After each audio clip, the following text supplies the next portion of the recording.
ಓಂ ಅಂತಸ್ಥಧರ್ಮೋಪದೇಶಾತ್ ಓಂ.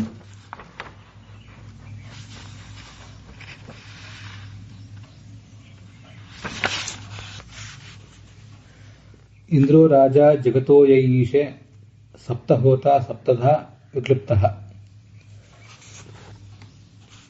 ಈ ಅಂತಸ್ಥತ್ವಾಧಿಕರಣಕ್ಕೆ ಸಂಬಂಧಿಸಿದಂತೆ ಪೂರ್ವ ಪಕ್ಷದವರು ಮಾಡಿರುವ ಪ್ರಶ್ನೆಗಳೇನಿವೆ ಆ ಪ್ರಶ್ನಕ್ಕೆ ಸಂಬಂಧಿಸಿದಂತೆ ಮತ್ತೆ ಸಿದ್ಧಾಂತಕ್ಕೆ ಸಂಬಂಧಪಟ್ಟಂತೆ ತ್ರಿವಿಕ್ರಮ ಪಂಡಿತರು ಹೇಳಿದ ಮಾತುಗಳನ್ನು ನೋಡ್ತಾ ಇದ್ದೇವೆ. ಅಲ್ಲೀಗ ಬ್ರಹ್ಮೇಂದ್ರ ಮಗ್ನಿಂ ಜಗತಃ ಪ್ರತಿಷ್ಠಾಂ ದಿವ ಆತ್ಮಾನಂ ಸವಿತಾರಂ ಬೃಹಸ್ಪತಿಂ ಇತ್ಯಾದಿಷು ಅನ್ಯೋನ್ಯ ಪ್ರತೀಯತೆ. ಅಲ್ಲಿವರೆಗೆ ನಮಗೆ ಶ್ರವಣ ಸಮಾಪ್ತ ಆಗಿತ್ತು. ಇವೆಲ್ಲವೂ ತೈತ್ತಿರೀಯ ಆರಣ್ಯಕದಲ್ಲಿ ಬರುವಂತಹ ಮಾತುಗಳು. ಬ್ರಹ್ಮೇಂದ್ರ ಮಗ್ನಿಂ ಜಗತಃ ಪ್ರತಿಷ್ಠಾಂ ಇತ್ಯಾದಿ ವಾಕ್ಯಗಳನ್ನು ಗಮನಿಸಿದರೆ ಈ ಅಂತಃ ಪ್ರವಿಷ್ಟನಾದವನು ಇವನು ಅನ್ಯ ಬೇರೆ ಬೇರೆ ಯಾವ್ಯಾವ ದೇವತೆ, ಸೂರ್ಯ ಅಗ್ನಿ ಇತ್ಯಾದಿ ದೇವತೆಗಳು ಅಂತ ಕೇಳಿ ಬರ್ತಾ ಇದೆ. ಇದು ಪೂರ್ವ ಪಕ್ಷ ನಡೆದಿದೆ. ಈ ಒಂದು ಅದರ ನಂತರ ಸಪ್ತ ಬುದ್ಧಿ ಇಂದ್ರಿಯಾಣಿ ವಿಷಯೇಷು ಜೀವೇನ ಜುಹೋತಿ ಇತಿ ಸಪ್ತಹೋತ್ರ ವಿಷಯಾನ್ ಇಂದ್ರಿಯೈ ಜೀವೇವ ಅಂತ ಈಗೊಂದು ವಾಕ್ಯ ಇದೆ ತ್ರಿವಿಕ್ರಮ ಪಂಡಿತರ ಟೀಕಾದಲ್ಲಿ. ಅದಕ್ಕೆ ಸಂಬಂಧಪಟ್ಟ ವೇದವಾಕ್ಯವನ್ನೇ ನಾನೀಗ ಆರಂಭದಲ್ಲಿ ಓದಿದೆ, ಮಂಗಲಾಚರಣ ರೂಪದಲ್ಲಿ ಹೇಳಿದೆ. ಇಂದ್ರೋ ರಾಜ ಜಗತೋ ಯೈಷೆ ಸಪ್ತಹೋತ ಸಪ್ತಧಾ ವಿಕ್ಲಿಪ್ತಃ ಅಂತ. ಅಲ್ಲಿ ಕೆಲವು ಮಂತ್ರಗಳಿವೆ. ಆ ಮಂತ್ರದಲ್ಲಿ ಇದು ಮೊದಲನೇ ಭಾಗ. ಮಂತ್ರಾರ್ಥಂ ಸ್ಫುಟಮಾಹ. ನಾನು ಓದ್ತಿರೋದು ಗೋವಿಂದಾಚಾರ್ಯ ಟಿಪ್ಪಣಿದು ವಾಕ್ಯ. ಆ ವೇದ ವಾಕ್ಯದ ಅರ್ಥವನ್ನ ತ್ರಿವಿಕ್ರಮ ಪಂಡಿತರು ವರ್ಣಿಸ್ತಾ ಇದ್ದಾರೆ. ಅದರ ಸ್ಪಷ್ಟವಾದ ಅರ್ಥವನ್ನು ತೋರಿಸ್ತಾರೆ. ಅಲ್ಲಿ ಪೂರ್ವ ಪಕ್ಷದವರು ಏನು ಅರ್ಥ ಮಾಡ್ತಾರೆ ಅಂತ ಅನ್ನೋದನ್ನ ಮುಂದೆ ತೋರಿಸ್ತಾರೆ. ಆದರೆ ಮೂಲತಃ ಸಿದ್ಧಾಂತಕ್ಕನುಸಾರವಾಗಿ ಏನು ಅರ್ಥ ಅಂತ ಅನ್ನೋದನ್ನ ಮೊದಲು ತೋರಿಸ್ತಾ ಇದ್ದಾರೆ. ಅದೇ ಈ ಮೊದಲನೇ ವಾಕ್ಯ. ಸಪ್ತಹೋತ ಅಂತ ಬಂದಿದೆ. ಅದಕ್ಕಿಂತ ಮುಂಚೆ ಇಂದ್ರೋ ರಾಜ, ಈ ರಾಜನಾದ ಇಂದ್ರ ಅಂದ್ರೆ ಭಗವಂತ ಅಥವಾ ಬೇರೆ ಯಾರು ತಿಳ್ಕೊಳ್ಳುವಂತೆ ದೇವರಾಜ ಶಚೀಪತಿ, ಅವನು ಜಗತಃ ಈಶೆ ಯಾವನು ಜಗತಃ ಈಶೆ ಜಗತ್ತಿನ ಒಡೆಯನಾಗಿದ್ದಾನೆ, ಜಗತ್ತಿನ ಮೇಲೆ ತನ್ನ ನಿಯಂತ್ರಣ ಹೊಂದಿದ್ದಾನೆ. ಅವನು ಸಪ್ತಹೋತ 7 ಥರದ ಹೋಮಗಳನ್ನು ಮಾಡ್ತಾನೆ. ಹಾಗೆ 7 ಕಡೆ ವ್ಯಾಪ್ತನಾಗಿದ್ದಾನೆ ಅಂತ ಅದರ ತಾತ್ಪರ್ಯ. ಈ 7 ರೀತಿಯಾದ ಹೋಮಗಳನ್ನು ಮಾಡುವುದು ಅಂದ್ರೆ ಏನು? ಅದಕ್ಕೆ ತ್ರಿವಿಕ್ರಮ ಪಂಡಿತರು ಹೇಳ್ತಾರೆ, ಸಪ್ತ ಬುದ್ಧಿ ಇಂದ್ರಿಯಾಣಿ ವಿಷಯೇಷು ಜೀವೇನ ಜುಹೋತಿ ಅಂತ. ಆ ಕಾರಣದಿಂದ ಅವನು ಸಪ್ತಹೋತ ಅಂತಾರೆ.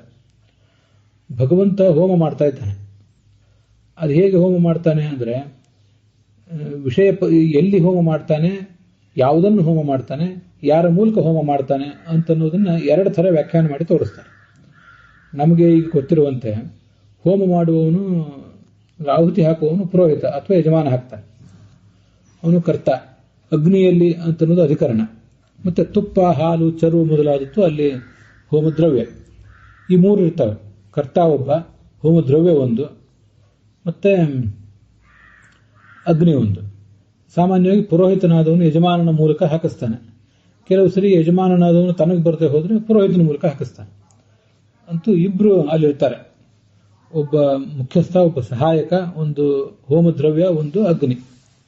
ಇಲ್ಲಿ ಹೋಮ ನಡೆದಿದೆ ಅಂತ ಹೇಳಿದಾಗ ಆ 4ರ ಪಾತ್ರವನ್ನು ಯಾರು ವಹಿಸ್ತಾರೆ ಅಂತ ಪ್ರಶ್ನೆ ಬಂದ್ರೆ,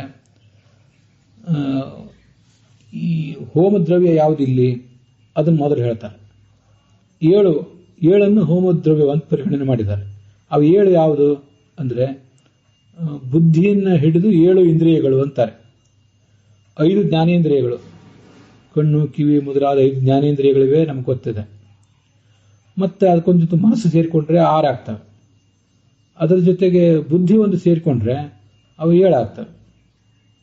ಮನಸ್ಸು, ಬುದ್ಧಿ ಮತ್ತೆ 5 ಜ್ಞಾನೇಂದ್ರಿಯಗಳು. 5 ಜ್ಞಾನೇಂದ್ರಿಯಗಳು ನಮಗೆ ಜ್ಞಾನ ಕೊಡ್ಲಿಕ್ಕೆ ಬೇಕು. ಮನಸ್ಸು ಅಂತನ್ನೋದು ಎಲ್ಲ ಥರದ ಸಂಕಲ್ಪ ವಿಕಲ್ಪಾತ್ಮಕ ಮನಃ ಅಂತ ಹೇಳಿರೋದ್ರಿಂದ ನಮ್ಮ ಎದುರಿಗೆ ಆಯ್ಕೆಗಳನ್ನು ಇಡಬಲ್ಲದು ಮನಸ್ಸು. ಅದಕ್ಕೆ ತೀರ್ಮಾನ ಮಾಡ್ಲಿಕ್ಕೆ ಬರೋದಿಲ್ಲ. ಬುದ್ಧಿ ಅಧ್ಯವಸಾನಾಯ, ಮುಂದೆ ನಾವು ಯಾವುದನ್ನು ಸ್ವೀಕಾರ ಮಾಡಬೇಕು, ಯಾವುದನ್ನು ಪರಿತ್ಯಾಗ ಮಾಡಬೇಕು ಅಂತ ನಮಗೆ ತೀರ್ಮಾನ ಕೊಡುವಂಥದ್ದು ಬುದ್ಧಿ, ಆಯ್ಕೆಗಳನ್ನು ಕೊಡುವಂಥದ್ದು ಮನಸ್ಸು. ಹೀಗೆ ಒಟ್ಟು 7. ಈ 7 ಆಹುತಿ ಹಾಕ್ತಾನೆ. ಇವೇ ಆಹುತಿ ಹಾಕ್ಲಿಕ್ಕೂ ಇರುವಂಥ ಪದಾರ್ಥಗಳು.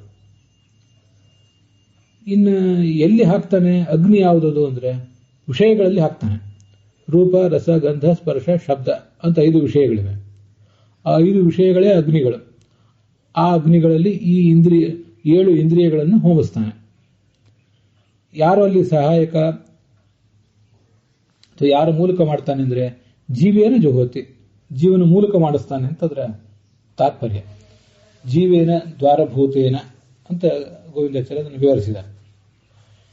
ಹೀಗೆ ಹೋಮ ಮಾಡುವವನು ಭಗವಂತ, ಅವನು ಜೀವನ ದ್ವಾರ ಮಾಡಿಸ್ತಾ ಇದ್ದಾನೆ, ಜೀವನದ ಅಂತರ್ಗತನಾಗಿ ಮಾಡುತ್ತಿದ್ದಾನೆ ಅಂತ ತಿಳ್ಕೊಳ್ಬಹುದು. ಇದು ಒಂದರ್ಥ. ಇದರ ಮತ್ತೊಂದರ್ಥ ವಿಷಯಾನ್ ಇಂದ್ರಿಯೈ ಜೀವೇವ.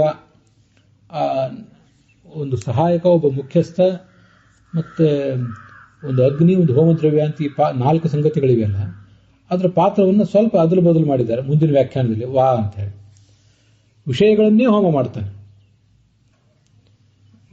ವಿಷಯಗಳನ್ನು, ಹೋಮದ್ರವ್ಯಗಳು ಹಾಗಾದ್ರೆ ವಿಷಯಗಳೇ. ಮತ್ತೆ ಇಂದ್ರಿಯಗಳ ಮೂಲಕ, ಇಂದ್ರಿಯಗಳು ಅಥವಾ ಇಂದ್ರಿಯಾಭಿಮಾನಿ ದೇವತೆಗಳು ಸಹಾಯಕರು. ಜೀವ ಅನ್ನುವುದು ಅಗ್ನಿ, ಜೀವೇ ಜೀವನಲ್ಲಿ ಹೋಮ ಮಾಡುವುದು. ಮೂಲತಃ ಮಾಡುವಂತಹ ಮುಖ್ಯ ವ್ಯಕ್ತಿ ಐಂದ್ರನೇ ಅಥವಾ ಪರಮಾತ್ಮನೇ ಅಂತ ಹೀಗಾದ್ರೆ ಅರ್ಥ. ಮತ್ತೆ ಸಪ್ತಧಾ ವಿಕ್ಲಿಪ್ತ ಅಂತ ಬಂದಿದೆ. ಸಪ್ತಧಾ ವಿಕ್ಲಿಪ್ತ ಅಂದರೆ ಈ 7 ಇಂದ್ರಿಯಗಳಲ್ಲೂ ಅದಕ್ಕಾಗಿ ಅವನು ವ್ಯಾಪ್ತನಾಗಿದ್ದಾನೆ. ಮನಸ್ಸಿನಲ್ಲಿದ್ದಾನೆ, ಬುದ್ಧಿಯಲ್ಲಿದ್ದಾನೆ, 5 ಜ್ಞಾನೇಂದ್ರಿಯಗಳಲ್ಲೂ ಕೂಡ ಇದ್ದಾನೆ. ಸಪ್ತಷು ಇಂದ್ರಿಯೇಷು ಸ್ವೇಚ್ಛೆಯ ಸಪ್ತಧಾ ಸ್ಥಿತ, ಇದು ವಿಕ್ಲಿಪ್ತ ಅಂತನ್ನುವುದಕ್ಕೆ ಅರ್ಥ. ಇದು ಒಳಗಿರುವಂತಹ ಇಂದ್ರ ಅಂತ ಅದರ ಪ್ರಶ್ನೆ ಮಾಡುವ ತಾತ್ಪರ್ಯ. ಒಳಗಿರುವ ಭಗವಂತ ಅಂತ ನಮ್ಮ ತಾತ್ಪರ್ಯ.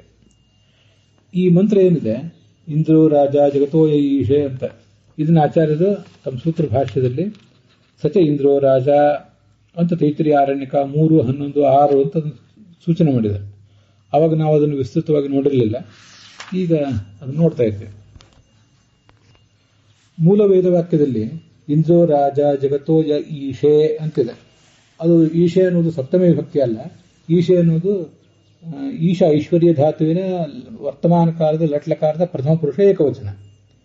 ಅಷ್ಟಾದರೂ ಕೂಡ ಇವತ್ತಿನ ಈಶಾ ಐಶ್ವರ್ಯ ಅಂತ ಏನು ಧಾತು ಇದೆಯಲ್ಲ ನಮಗೆ ವ್ಯಾಕರಣದಲ್ಲಿ ಕಾಣಿಸ್ತದೆ, ಅಲ್ಲಿರುವುದು ಈಷ್ಟೇ ಅಂಥೇಳಿ. ಈಷ್ಟೇ, ಈಶಾತೆ, ಈಶತೆ ಅಂತ. ಮತ್ತೆ ಅಲ್ಲಿ ಈಷ್ಟೇ ಅನ್ನುವಲ್ಲಿ ಇರುವುದು ಮೂರ್ಧನ್ಯ ಶಕಾರ, ಅರ್ಥಾತ್ ಷಣ್ಮುಖ ಶಕಾರ ಅಲ್ಲಿರೋದು, ಜಗತೋಜ ಈಷ್ಟೇ ಅಂತ. ಆದ್ರೆ ಇಲ್ಲಿ ಆ ಟಕಾರ ಹಾರಿ ಹೋಗಿದೆ.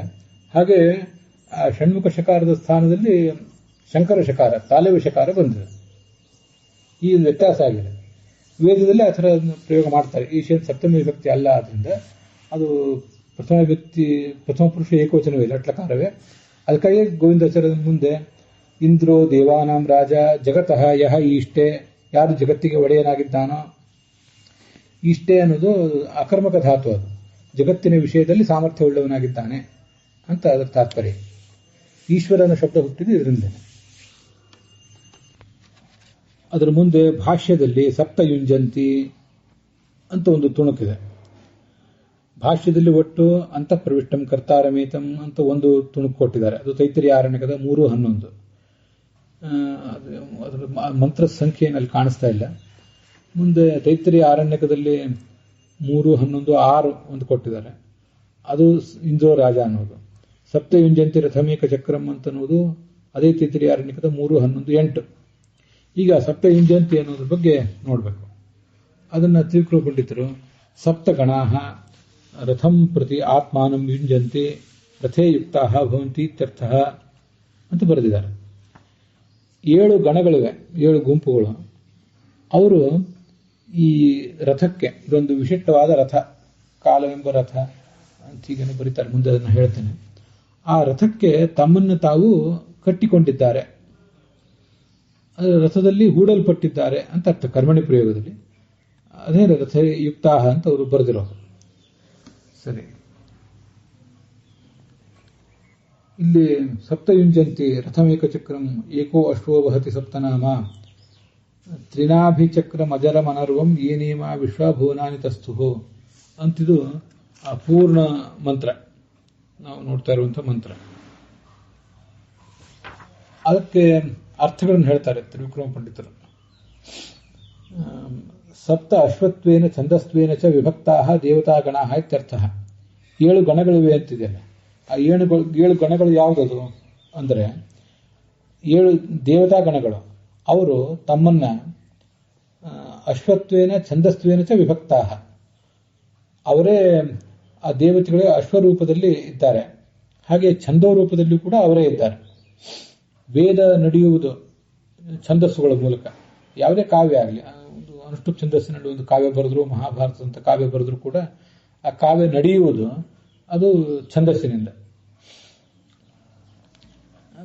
ಛಂದಸ್ಸಿಲ್ಲದೆ ಹೋದ್ರೆ ಅದನ್ನು ಉಚ್ಚರಿಸಲಿಕ್ಕೆ ಬರೋದಿಲ್ಲ, ನಮಗೆ ಗೊತ್ತಿದೆ. ಗದ್ಯ ರೂಪದಲ್ಲಿ ಆದರೂ ಉಚ್ಚರಿಸಬೇಕಾಗ್ತದೆ. ಆದ್ರಿಂದ ಛಂದಸ್ಸನ್ನ ಈ ವೇದಕ್ಕೆ ಒಂದು ಕಾಲು ಅಂತ ಹೇಳ್ತಾರೆ, ಜ್ಯೋತಿಷ್ಯವನ್ನು ಕಣ್ಣು ಅಂತ ಹೇಳ್ತಾರೆ. ಬೇರೆ ಬೇರೆ ಕಡೆ ಆ ಥರದ ವರ್ಣನೆ ಬಂದಿದೆ.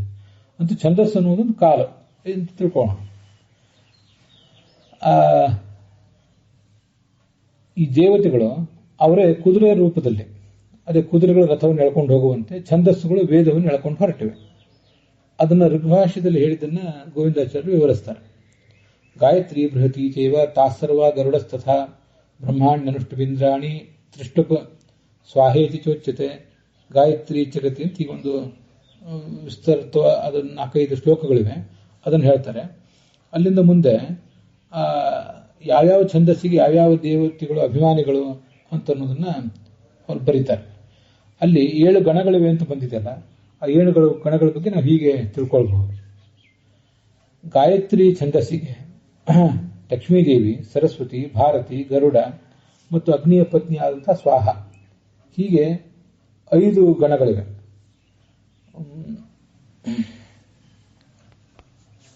ಲಕ್ಷ್ಮೀದೇವಿ, ಸರಸ್ವತಿ, ಭಾರತಿ, ಗರುಡ ಮತ್ತು ಅಗ್ನಿಪತ್ನಿಯಾದ ಸ್ವಾಹ, ಈ 5 ಜನ ಇದ್ದಾರೆ.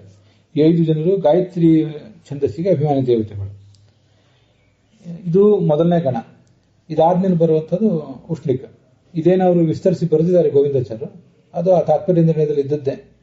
ಗಾಯತ್ರಿ ಬೃಹತಿ ಚೈವ ತಾಸರ್ವ ಗರುಡಸ್ತಥ ಅಂತ ಅವರು ಮೂಲ ಭಾಷೆಯಲ್ಲಿ ಸ್ವಲ್ಪ ಅದನ್ನು ಮಿಶ್ರಣ ಮಾಡಿ ಬರೆದಿದ್ದಾರೆ.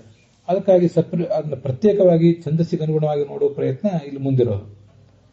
ಮತ್ತೆ ನಾವು ಈ ಸಂದರ್ಭದಲ್ಲಿ ಹೀಗೆ ಬಂತು ಅಂತ ಹೇಳ್ತಿದ್ದೇನೆ, ನಿನ್ನೆ ಯಾರಿಗೂ ಹೇಳಿದ್ದೆ, ಅದನ್ನು ನೆನಪಿಗೆ ಬಂತು. ಗಾಯತ್ರಿಷ್ಣಿಗೆ ಅನುಷ್ಠುಪ್ಚ ಬೃಹತಿ ಪಂಕ್ತಿರೇವಚ ತ್ರಿಷ್ಟುಪ್ ಜಗತಿ ಅಂತ 7 ಛಂದಸ್ಸುಗಳು ಮೂಲತಃ ಇರುವುದು. 7 ಛಂದಸ್ಸುಗಳು. ಇದರ ನಂತರ ಅತಿ ಜಗತಿ ಇತ್ಯಾದಿ ಕೆಲವು ಛಂದಸ್ಸುಗಳು ಬರ್ತವೆ, ಅವನ್ನೆಲ್ಲ ಅತಿ ಛಂದಸ್ಸು ಅಂತ ಕರೀತಾರೆ. ಈ ನಮಗೆಲ್ಲ ಗೊತ್ತಿರುವಂತೆ ಗಾಯತ್ರಿ ಮಂತ್ರಕ್ಕೆ 24 ಅಕ್ಷರಗಳಿರ್ತವೆ. ಚತುರ್ವಿಂಶತ್ಯಕ್ಷರ ಅಂತ ನಾವು ಗಾಯತ್ರಿಯನ್ನು ಹೇಳ್ತೇವೆ. ಅದ್ರ ಮುಂದಿನ ಎಲ್ಲ ಛಂದಸ್ಸುಗಳಿಗೆ ಅಕ್ಷರಗಳು ಹೆಚ್ಚಾಗ್ತಾ ಹೋಗ್ತವೆ.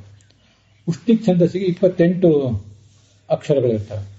ಅದಕ್ಕೆ ಸೂರ್ಯಪತ್ನಿಯಾದ ಸಂಜ್ಞಾ ದೇವತೆ ಆಗ್ತಾಳೆ. ಇದು 2ನೇ ಗಣ.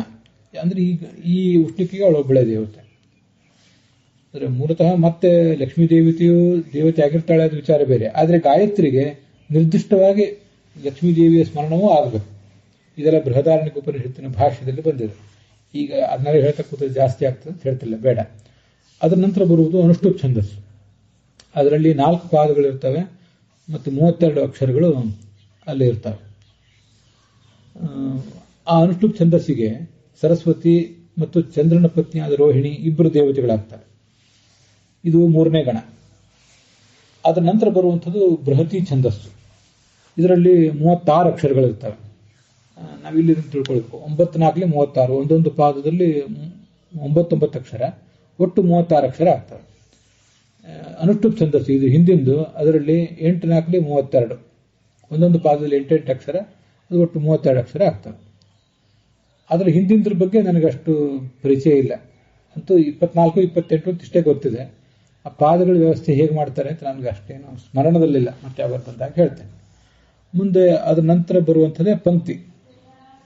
ಆ ಪಂಕ್ತಿ ಛಂದಸ್ಸಿಗೆ 40 ಅಕ್ಷರಗಳಾಗ್ತವೆ.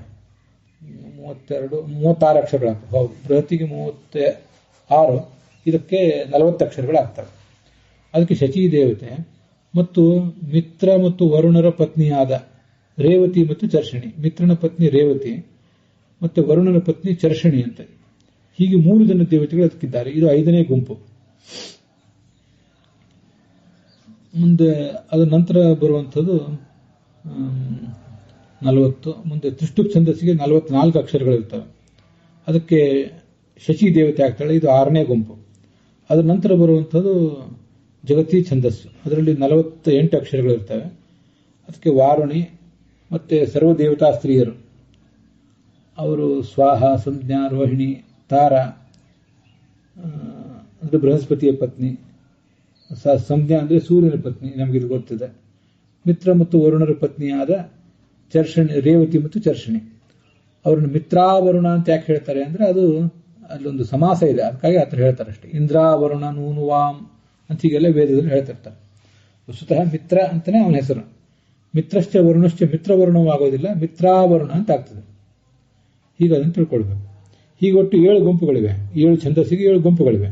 ಆ ಒಂದೊಂದು ಗುಂಪಿನಲ್ಲಿ ಒಂದೊಂದಿಷ್ಟು ಜನ ದೇವತೆಗಳಿದ್ದಾರೆ.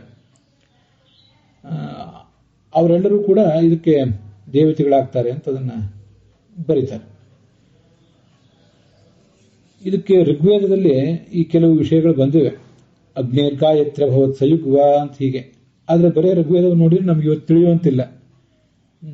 ಪಿಂಗಲನಾಗನ ಛಂದಸ್ಸನ್ನ ಶಾಸ್ತ್ರನ ಓದಿದರೆ ಅಲ್ಲಿ ಆಚಾರ್ಯರ ಅಭಿಪ್ರಾಯಕ್ಕೆ ವಿರುದ್ಧವಾಗಿ ಕೆಲವು ಸಂಗತಿಗಳು ಕಾಣ್ತವೆ. ಅದನ್ನೆಲ್ಲ ಬಿಟ್ಟು ಬಿಡುವುದು ಒಳ್ಳೆಯದು. ಅದರಿಂದಲೇ ನಾನು ಕಳೆದ ದಿವಸ ಹೇಳಿದ್ನಲ್ಲ, ಈ ಯಾಜ್ಞವಲ್ಕ್ಯ ಸ್ಮೃತಿಯನ್ನು ಯಾಕೆ ಓದಬೇಕು, ವ್ಯಾಸ ಸ್ಮೃತಿಯನ್ನೇ ನಾವು ಓದೋಣ ಬ್ರಹ್ಮಯಜ್ಞದಲ್ಲಿ ಅಂತ.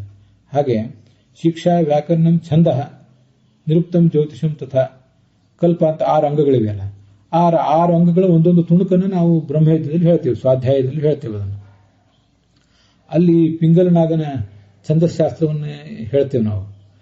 ಆದರೆ ನಾನು ಅದನ್ನೇ ಬಿಟ್ಟಿದ್ದೇನೆ. ಆಚಾರ್ಯರು ಭಾಗವತ ತಾತ್ಪರ್ಯದಲ್ಲಿ ಈ ಜಗತಿ ಛಂದಸ್ಸಿನ ಬಗ್ಗೆ ಹೇಳ್ತಾರೆ. ಛಂದಸ್ ನವಪಾದಂ ಯತ್ ಜಗತಿ ತ್ಯುಚ್ಯತೆ ಬುಧೈಹಿ ಅಂತ ಈ ಒಂದು ಮಂತ್ರ ಇದೆ. ಅದನ್ನು ಸಂಧ್ಯಾವಂದನ ನಾನು ಬ್ರಹ್ಮಯಜ್ಞದಲ್ಲಿ ಕ್ರಮವಾಗಿ ಹೇಳ್ತಾ ಹೋದಾಗ ಅದು ಬಾಯಿಗೆ ಬರ್ತದೆ. ಈಗ ಸ್ವಲ್ಪ ಏನಾದರೂ ತಪ್ಪು ನಾನು ಮಾಡಿರಬಹುದು. ಅಂತೂ ಆಚಾರ್ಯರು ಕೊಟ್ಟಿರೋ ಛಂದಶಾಸ್ತ್ರ ಒಂದು ಬೇರೆ ಇದೆ. ಅದೊಂದು ಮಾತ್ರ ಇಡೀ ಸರ್ವಮೂಲದಲ್ಲಿ ಕಾಣಿಸ್ತದೆ. ಹಾಗಾಗಿ ಅದನ್ನು ಹೇಳ್ತಾ ಇದ್ದೀನಿ. ನಿಮ್ಗೆ ಯಾರಿಗಾರು ಹೇಳಲಿಕ್ಕೆ ಸರಿ ಕಂಡ್ರೆ ಅದನ್ನ ಆ ಥರ ಹೇಳಬಹುದು. ಮುಂದೆ ಗೋವಿಂದಾಚಾರ್ಯ ಪಿಂಗಲನಾಗ ಮೊದಲಾದ ಆಧುನಿಕ ಛಂದಶಾಸ್ತ್ರದ ಪ್ರವರ್ತಕರು ಹೇಳಿದ ಅರ್ಥಗಳನ್ನು ನಿರಾಕರಣೆ ಮಾಡ್ತಾರೆ. ಅಲ್ಲಿಗೆ ಇವತ್ತಿನ ಈ ಭಾಗ ಸಮಾಪ್ತ ಆಗಿದೆ.